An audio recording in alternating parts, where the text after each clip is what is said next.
$2,500 years ago, the Buddha meditated on the suffering of the world.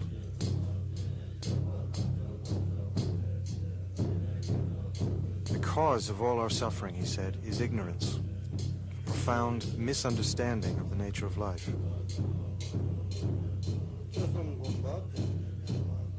Ignorance warps our view of reality and binds us to a world of illusion.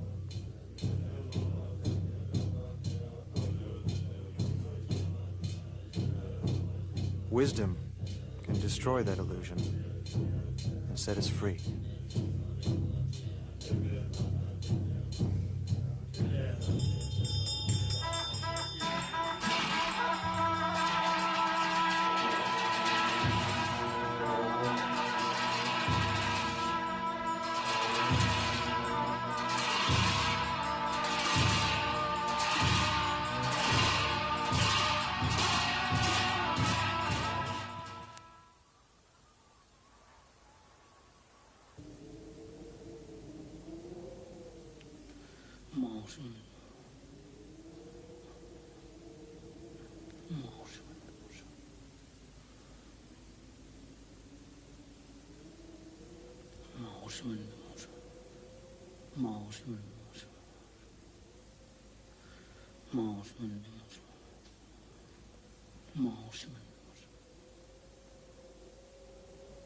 The Kingdom of Nepal hugs the southern slopes of the Himalayas, the world's highest mountains.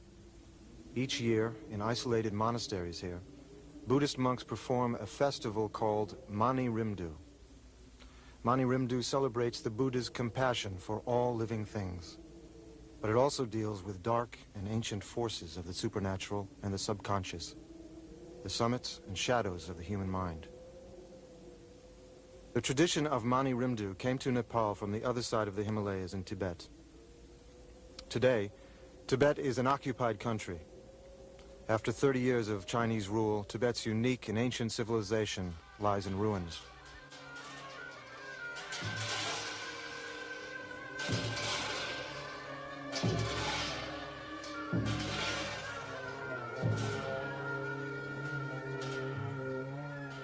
Here in Nepal, Sherpas, the Buddhist mountain dwellers who live on the slopes of Mount Everest, have given a home to refugees from Tibet. Together, Sherpas and Tibetan refugees keep the Mani Rimdu tradition alive.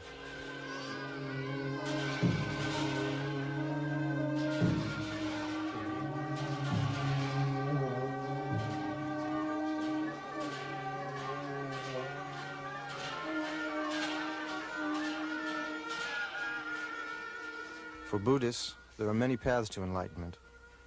The Buddhism of the Himalayas is called the Diamond Path because of its purity and intensity.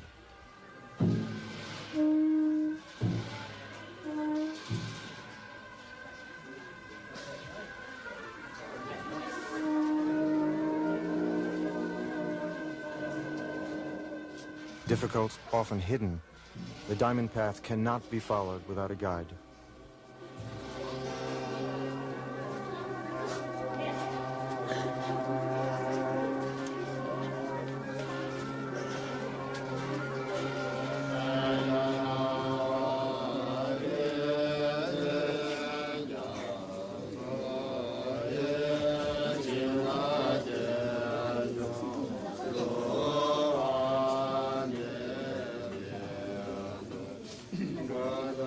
For the people of the Everest region, that guide is Lama Trulshig Rinpoche.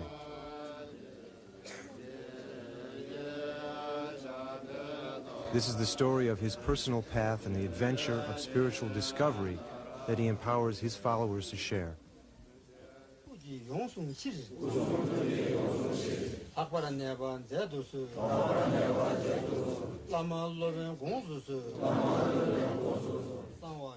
When Tulshig Rinpoche was a young monk in Tibet, he wrote a poem, If your mind is pure, everyone is a Buddha.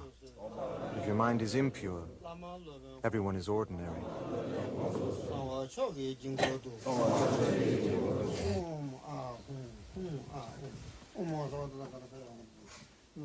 A Buddha is a being who is perfectly calm and kind and wise.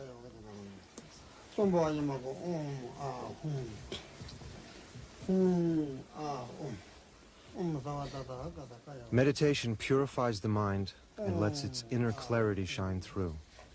Ritual can harness the unlimited potential of the human imagination. Tibetans say that we each live in a private world of our own making. You change the world by changing yourself. On the diamond path, you train yourself to become a Buddha by meditating that you already are one. Each day of Mani Rimdu, monks will visualize themselves as Lord of the Dance, a form of Chenrezi, the Buddha of compassion. As Trulshig Rinpoche explains, compassion is the cornerstone of the Buddhist way of life.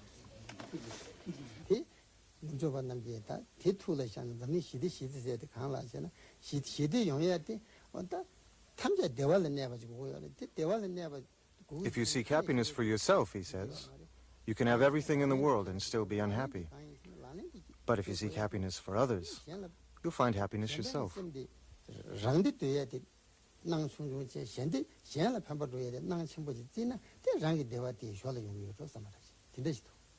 That's the way it is.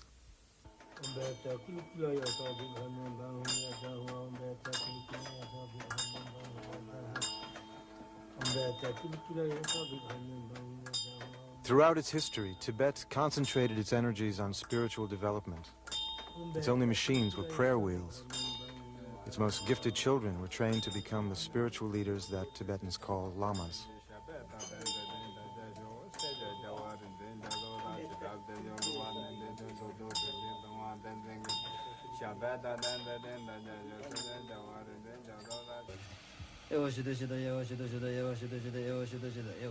On the dark of the moon, the night Mani Rimdu begins, a young lama prepares for the exorcism of the demonic ghosts. Demonic ghosts are forces that can invade monasteries and wreak havoc with religious rituals. For the 3 weeks of Mani Rimdu, it is essential that Chiwang Monastery be completely protected.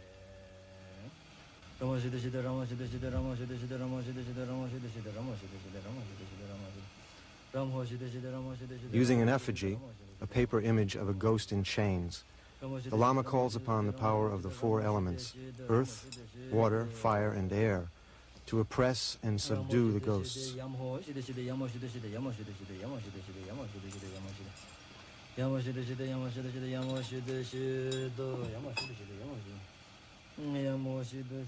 Demonic ghosts are not ghosts in our sense of the word.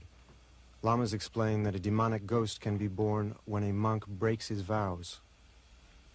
A demonic ghost, then, is like an emotion with a life of its own, and exorcism is a kind of therapy.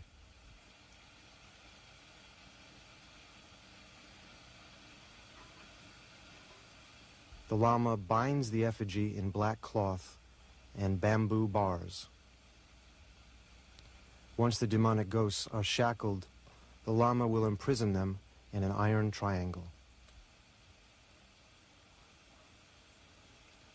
In his mind's eye, where the real ritual takes place, the triangle becomes a fathomless, slippery-sided pit. Crushing the paper image breaks the bones of the demonic ghosts.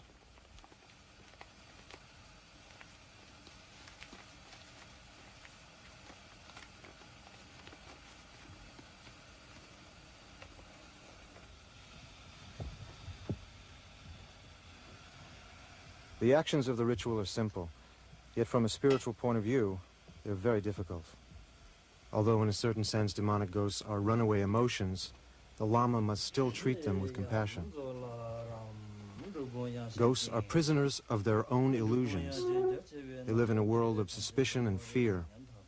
By destroying their illusions, the Lama can free the ghosts from a life of suffering. In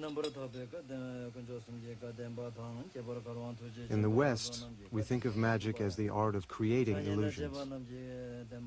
For Tibetans, destroying illusions is the highest form of magic.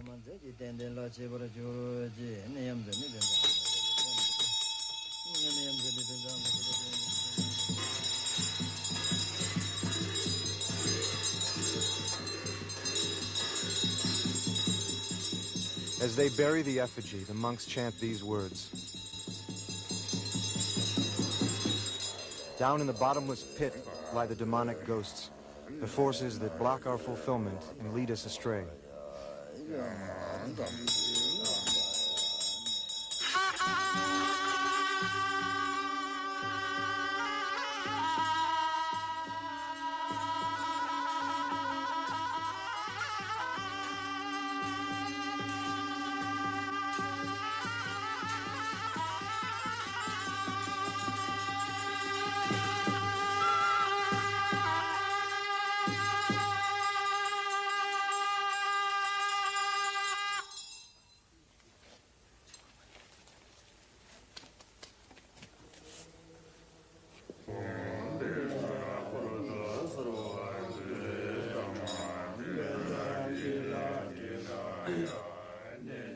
Inside the chapel, the Lama calls upon the magic dagger deities to protect the place where the mandala will be drawn.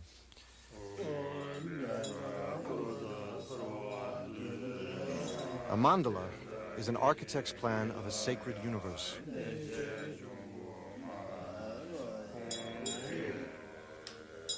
The mandala will be the home of Lord of the Dance throughout the festival.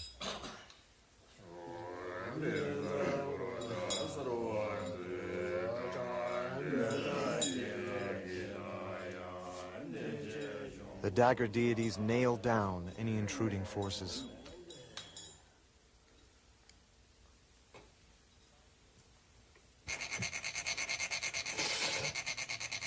For 5 days, the monks of Chiwang sprinkle sand, grain by grain, in the unique pattern that will become the mandala of Lord of the Dance.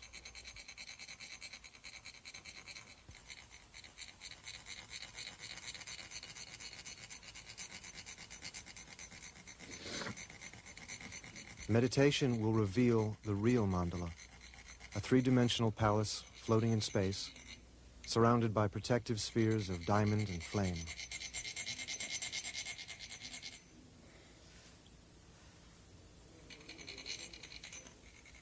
The mandala also has a deeper meaning, that the highest heaven is right here on earth, if only we have the wisdom to recognize it.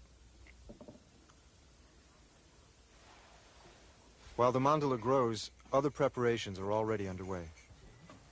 Barley flour is sculpted into offerings and painted with colored butter.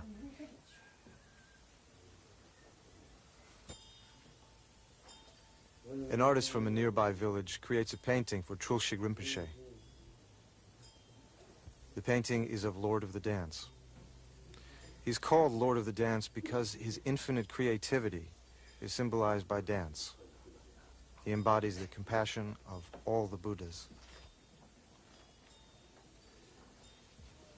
The painting is not just a portrait, it is a mirror in which the meditator sees the image of his own inner divinity, the image of the Buddha he wishes to become. After intensive meditation on the deity portrayed in the painting, a monk is able to visualize himself as the deity.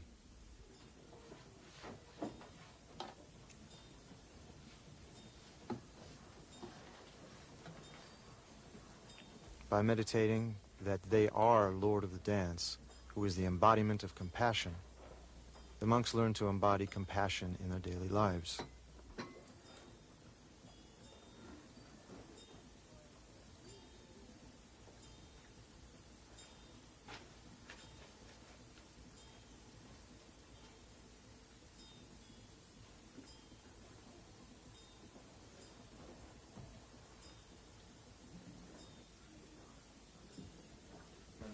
Monks and nuns make mani pills of rice flour and water.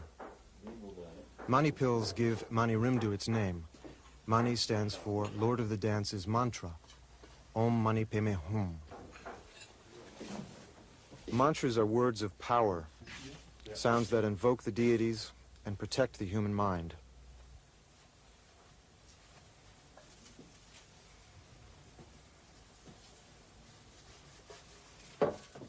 Once they are charged with the power of the mantra, the pills now being dried in this cloth will provide spiritual nourishment for the hundreds of villagers who arrive at the climax of the festival.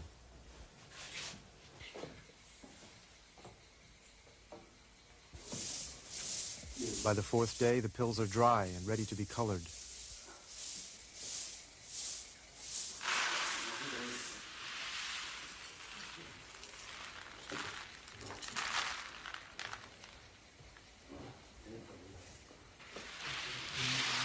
The pills and the mandala are tools of meditation.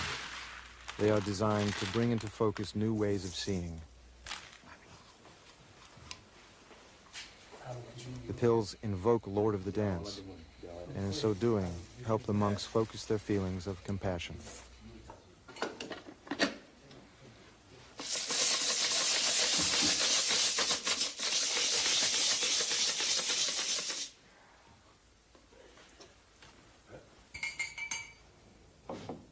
The mandala is a vision of paradise.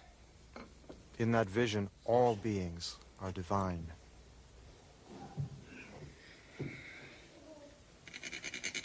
The purpose of every Tibetan ritual is to benefit others and to achieve a true understanding of reality.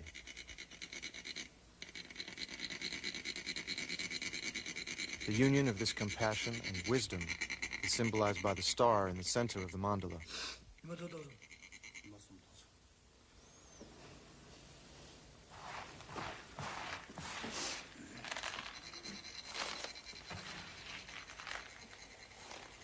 The Tibetans have a saying: rituals may look like children's games, but their results are vast as the sky.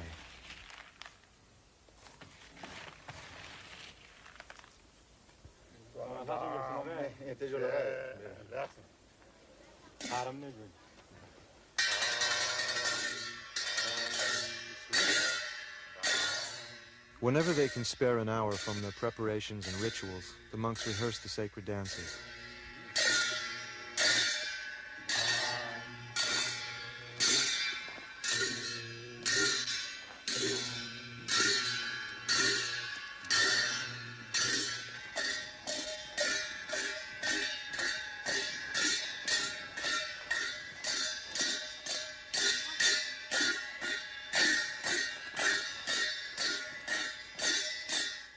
Based on meditators' visions, they reflect the actual movements of the deities. Traditionally, these rehearsals were done in the strictest secrecy.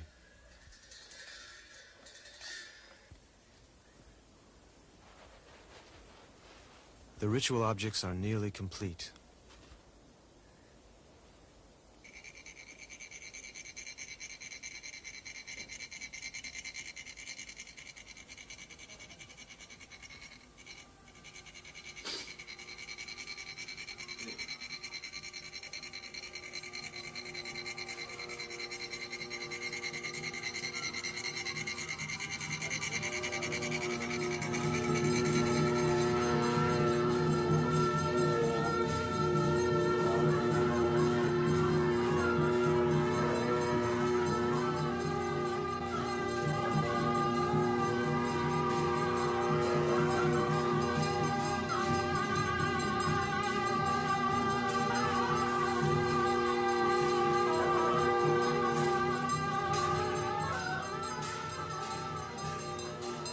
After 5 days of preparation, the monks are ready to put the offerings around the mandala and to place the pills at its center.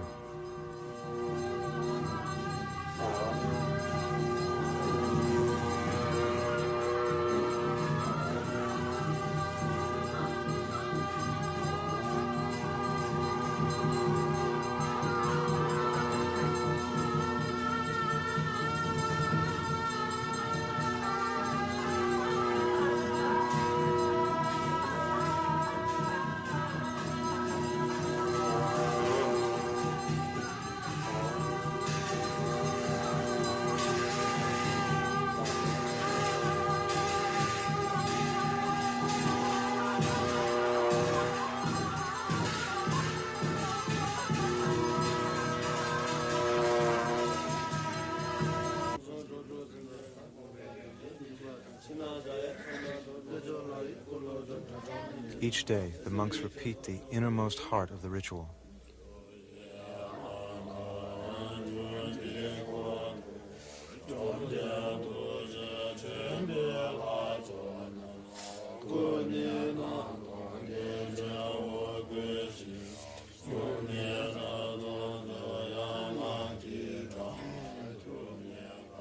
For Tibetans, ritual is a potent form of meditation.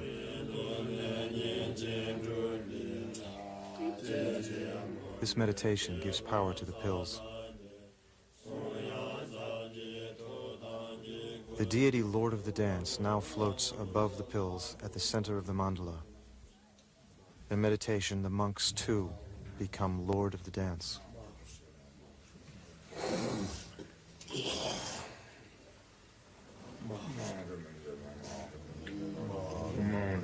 These are the words the monks recite to prepare themselves to chant Lord of the Dance's mantra. All the world is a divine palace. Its inhabitants, perfected, are the deities of the mandala. All sounds are now mantras. Thought and memory are the body of truth.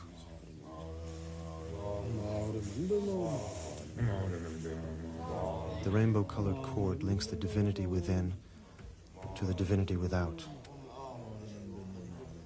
The mantras we recite in our hearts are made of light.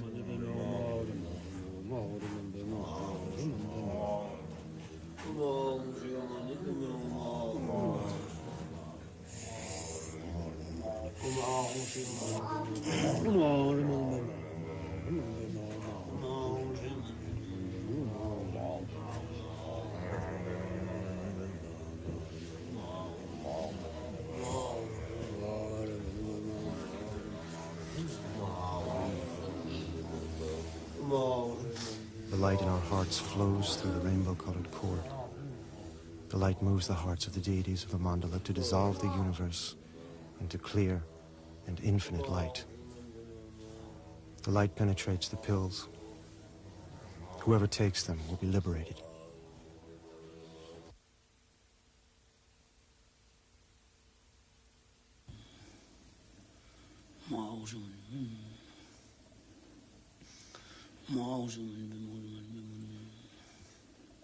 Each night, a monk keeps a vigil. Until the pills are ready, the flow of mantras must not stop.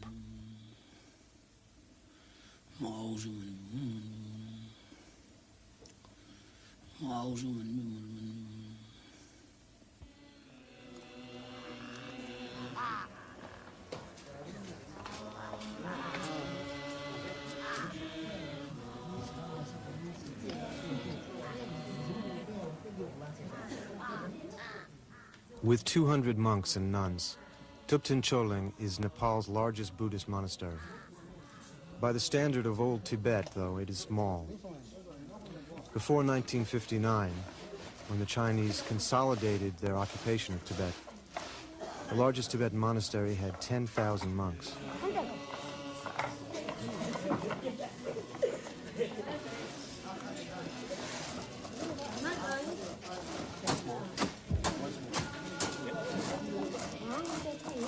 A large Tibetan monastery is more than a haven for prayer and meditation. It is a center of art and culture, a retirement home, and a parochial school.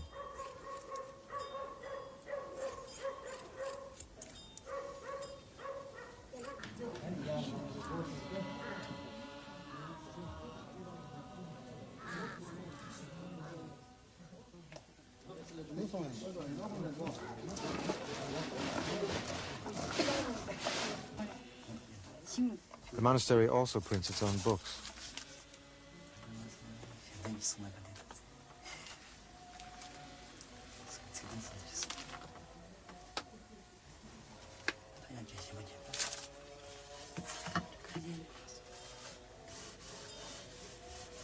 Tibetans are a supremely literate people.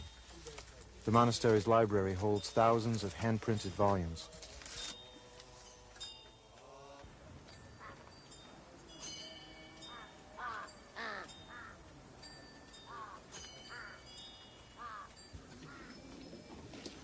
On the 12th day of Mani Rimdu, Trulshig Rinpoche sets out from his home monastery on the day-long journey to Chiwang. He goes to preside over the festival. Rinpoche first learned to meditate as a small boy in Tibet. He has mastered many tantric traditions, but he has a special connection to Lord of the Dance, the central deity of Mani Rimdu. Tibetans believe that a lama's mind becomes so focused through meditation that he can transmit the power of wisdom and compassion through the touch of his hand.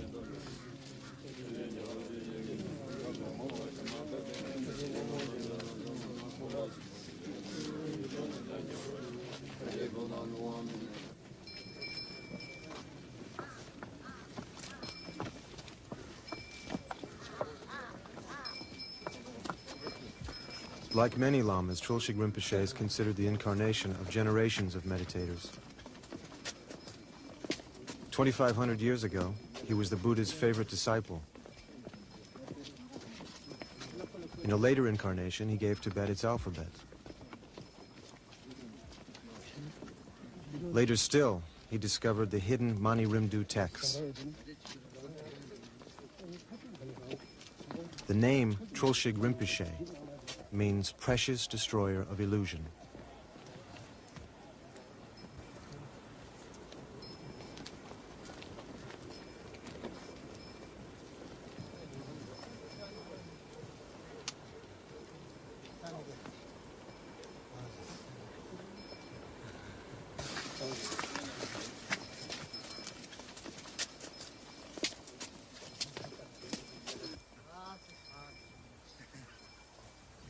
The Buddha taught that life as we live it is poisoned by desire, hatred, and ignorance.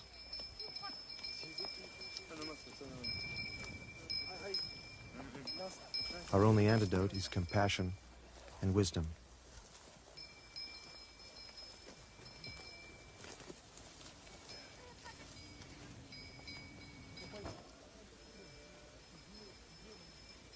If we see the world as perfect, there is nothing to desire. If we see everyone as divine, there is no one to hate. This dream called life is only what we make it. Heaven and hell are states of mind.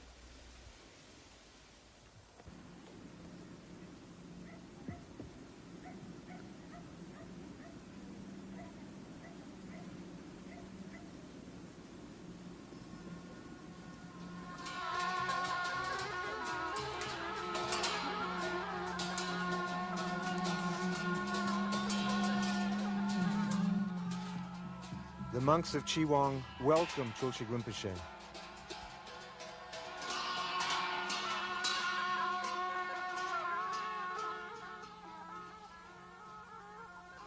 Without the help of their spiritual teacher and the additional monks he brings, their small monastery could not continue to perform Mani Rimdu.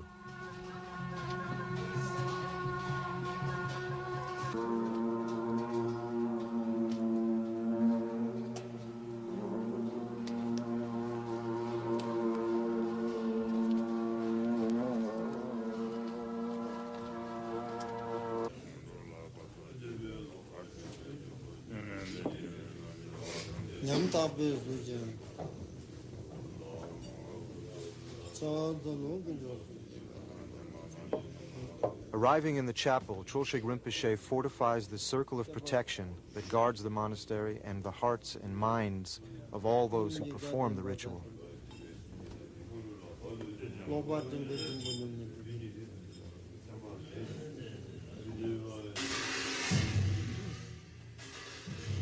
Once more, he summons the demonic ghosts of negative emotion.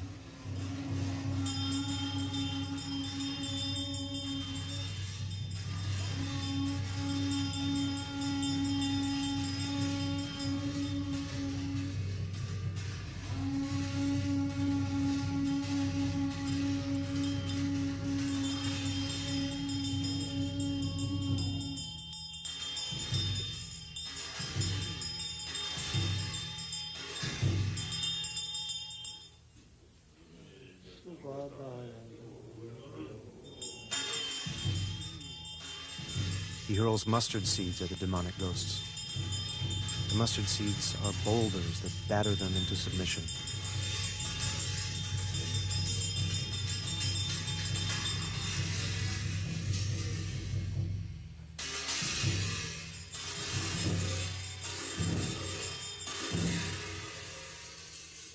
With his magic dagger, he liberates the demonic ghosts from their destructive illusions. In the poetic language of ritual, they say he sends their spirits to paradise.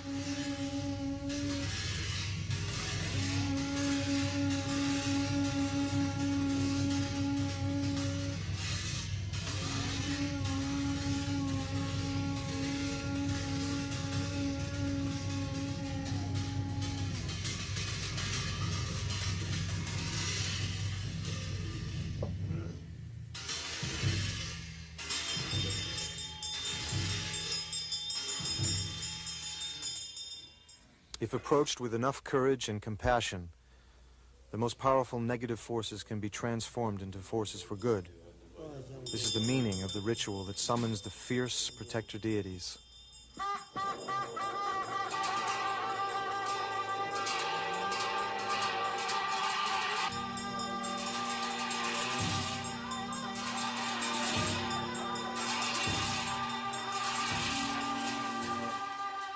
The Lama visualizes the protectors. I see a sky churning with blood. The Dark One, the shining protector of wisdom, stands on his iron mountain. His three eyes, round and red, roll back in rage. He gleams with the light of 1,000 suns.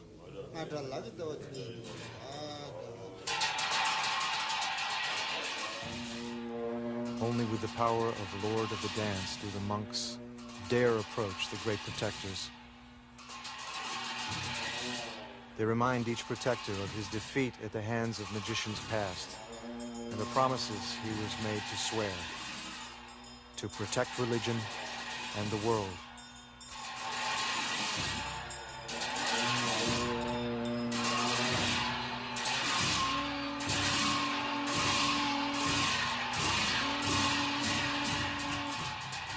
The circle of protection is complete.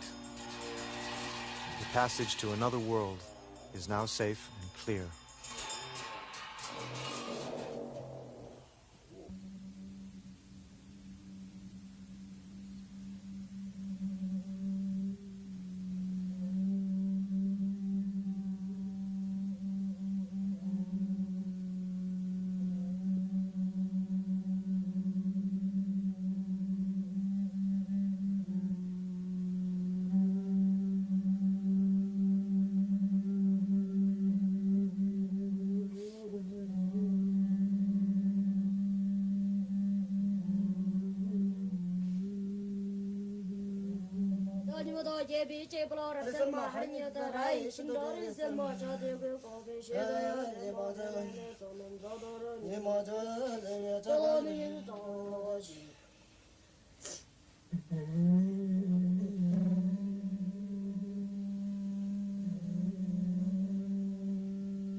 The ceremony of initiation is the entrance to the diamond path of Tantric Buddhism. Just as coronation empowers a prince to become a king, initiation empowers a human being to become a Buddha.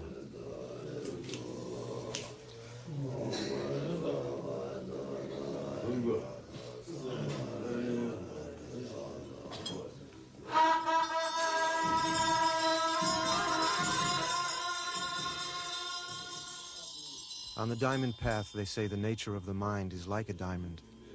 Like a jewel buried in the ground, its luster can be hidden, but its purity cannot be destroyed.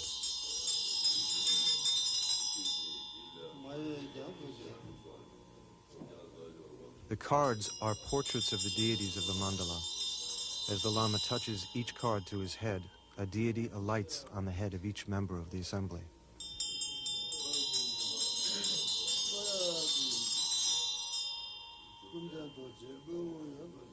One by one, the deities dissolve into them, permeating their bodies, their voices, and their minds.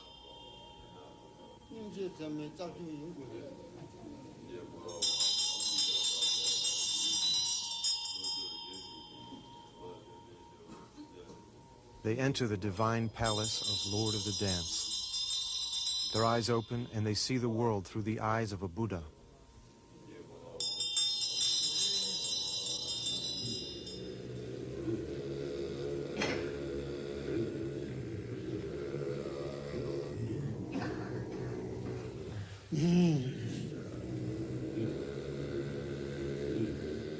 This is the purpose of meditation and ritual, and the true work of a Buddhist monk, to train himself to become a Buddha, so that he will possess the compassion, the wisdom, and the power to be of genuine service to a suffering world.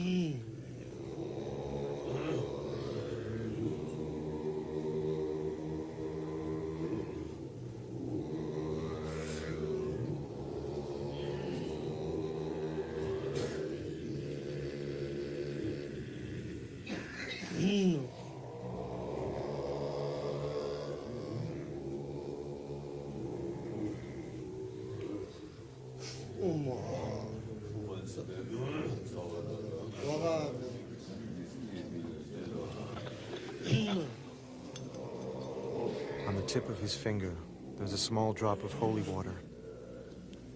It is called the seed of enlightenment. It represents the potency of a mind dedicated to helping others.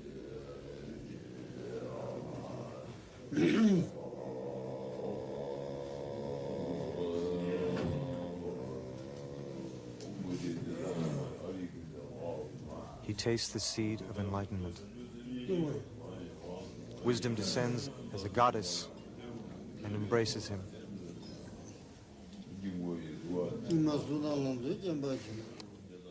Finally, the initiation passes beyond the limits of human language.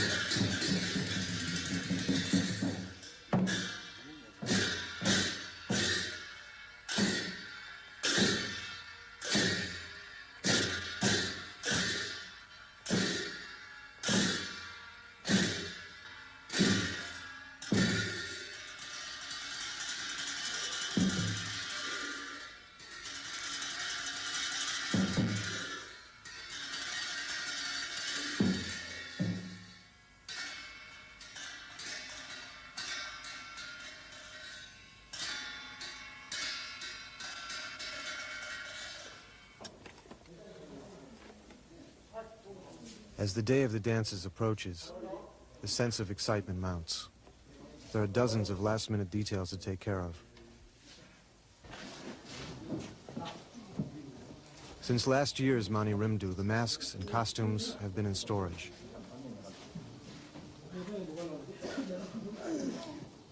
They must be carefully checked and adjusted before the performance.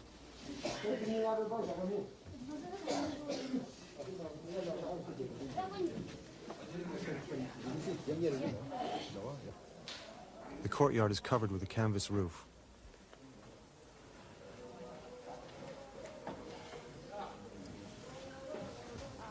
With 14 hours of dancing to do in heavy masks and costumes, the monks will need protection from the Himalayan sun.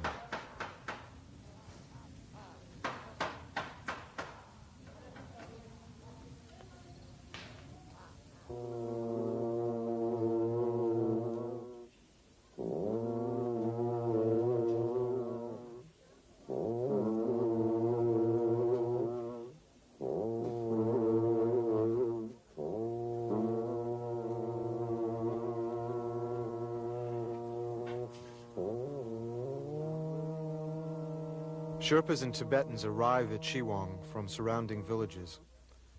Mani Rimdu is a festive relief from the harsh life of a Himalayan farmer.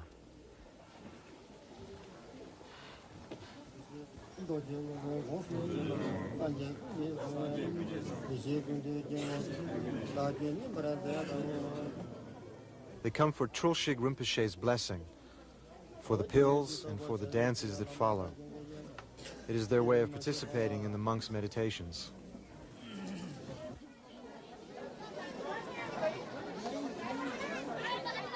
The small red mani pills are, of course, the center of attention. However, the monks distribute other sacred substances as well.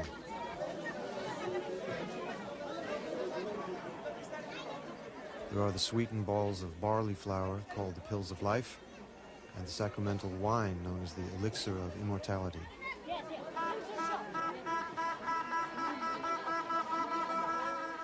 Like all things Tibetan, they are charged with symbolism. Immortality is not so much the length of one's life as the quality of one's life.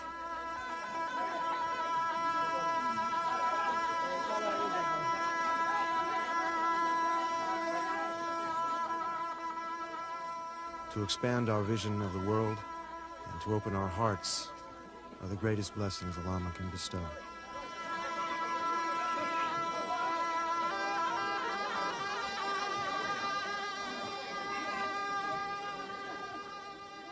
These men and women have traveled days, even weeks, for this moment.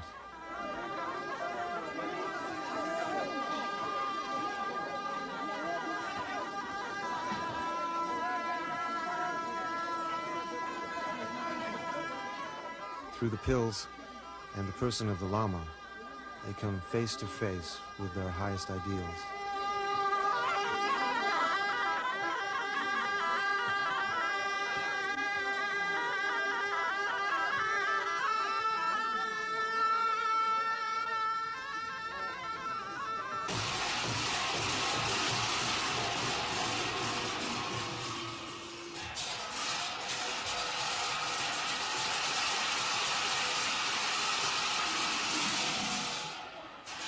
The dances tell the story of Buddhism's conquest of superstition and dramatize the monastery's role of understanding and transforming malevolent forces.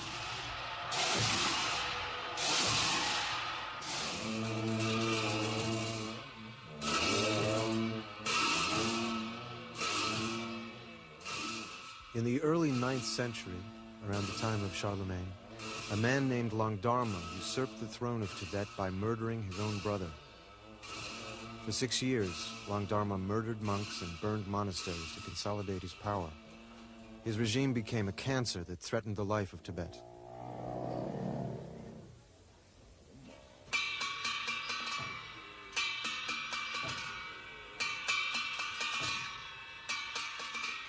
One day, a monk came to perform this very dance, the dance of the black hat magicians at the tyrant's court.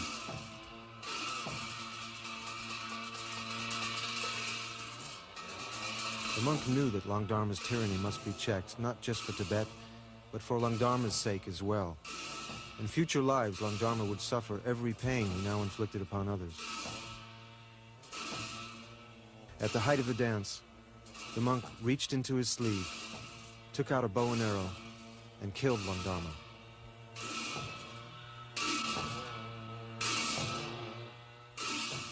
To this day, Tibetans remember this as Langdharma's salvation.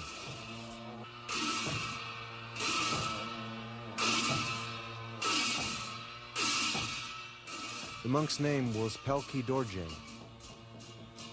His present reincarnation is Trulshig Rinpoche.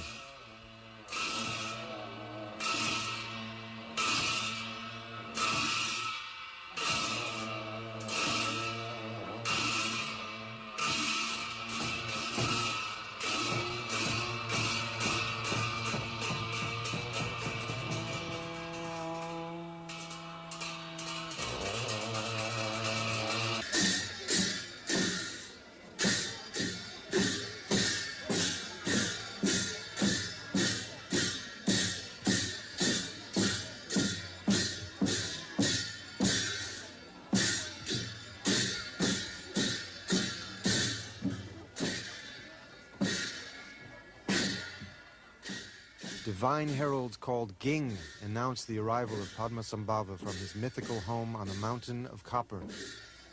The Tibetans called Padmasambhava the second Buddha. He is their archetype of saint and magician.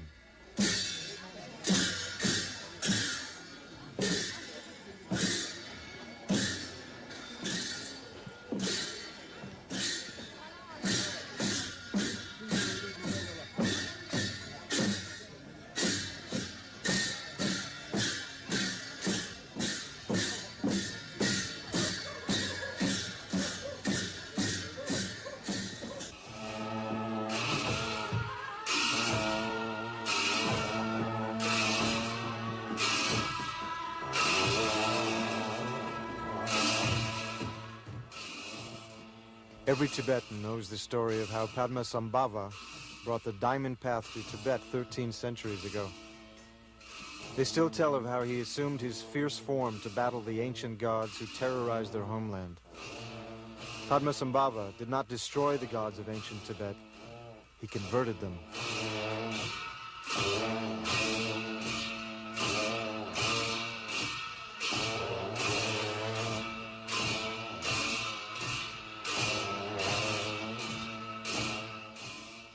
Today, Tibetans no longer worship the old gods out of fear, but honor them as protectors of Buddhism.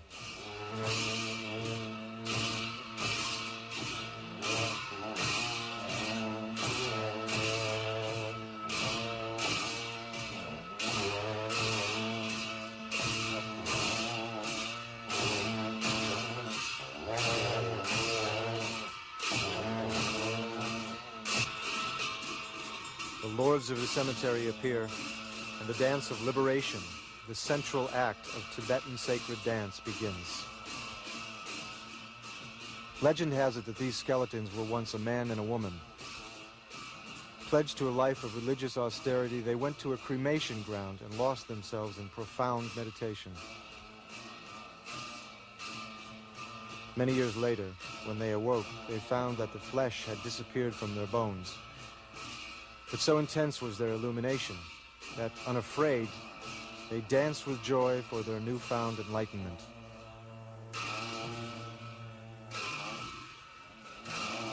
The black hat dancers portray masters of ritual. Their skill in meditation has taken them far beyond all fear. They can dance with death itself.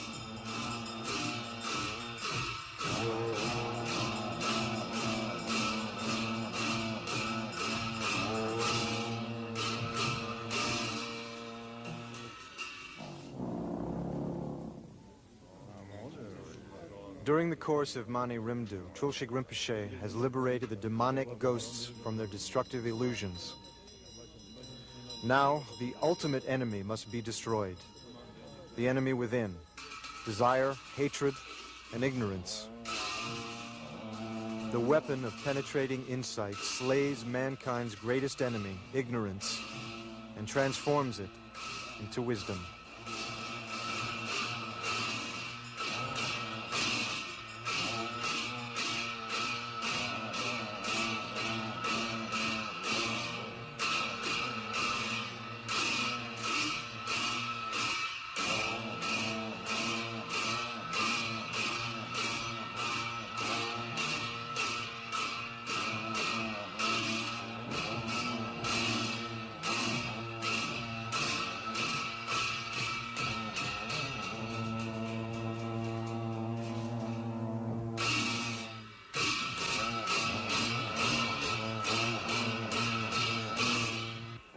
The inner enemy is dead.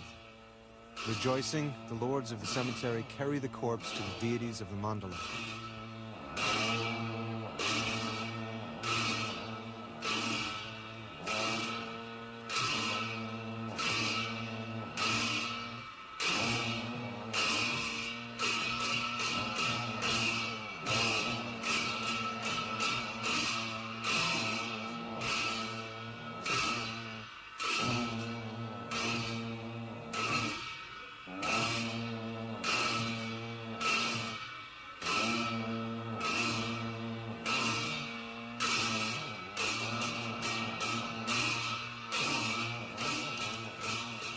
Visualizing that the paper effigy is the corpse of the inner enemy, Chulshi Rinpoche burns it as an offering to the deities. He asks in return that they liberate the world.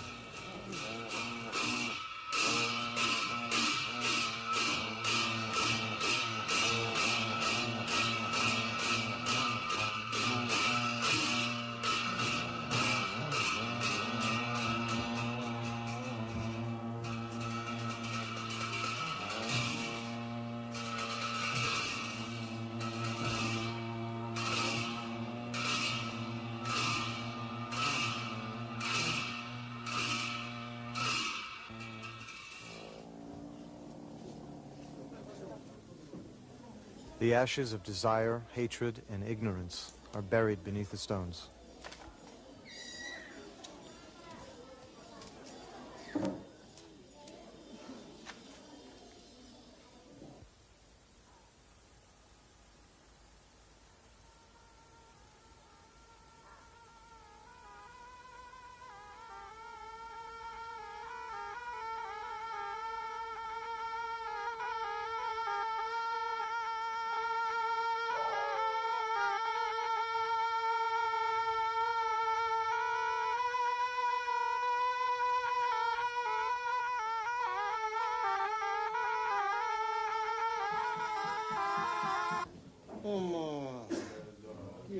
Their work finished, it is time to send the gods home. The magic dagger deities who have protected the mandala and Lord of the Dance, and the other deities who have lived within it.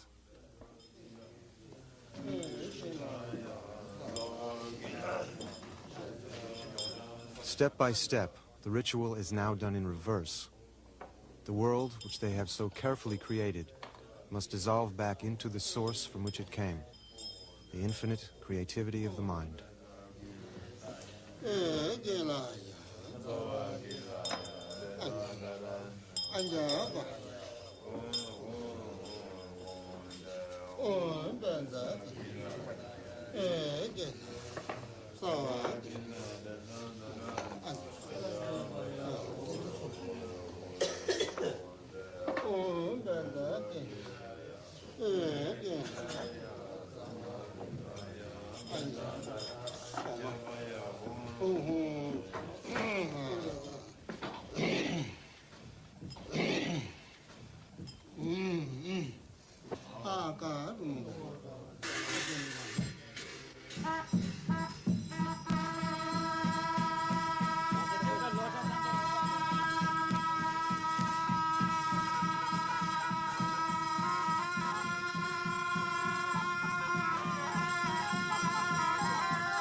"5 days in the making, and a focal point of 2 weeks of prayer, the mandala has served its purpose. Now it becomes a dramatic reminder of the fragility of life.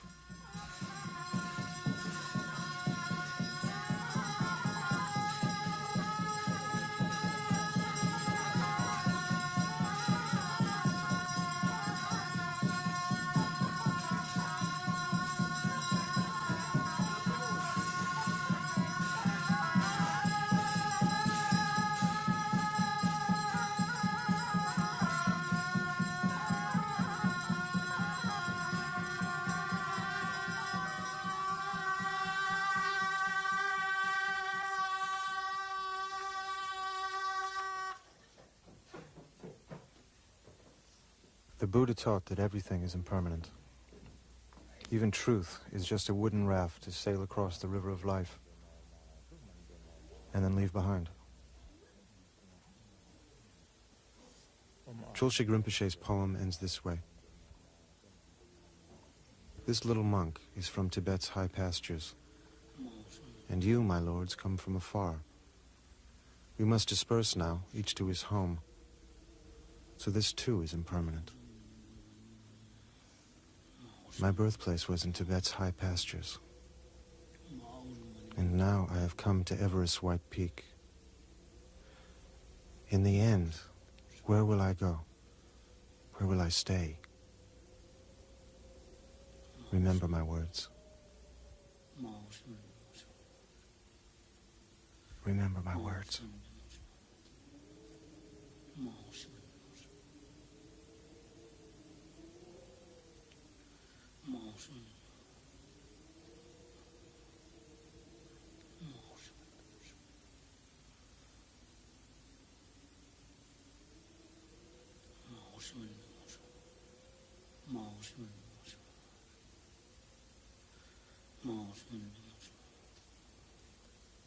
盛。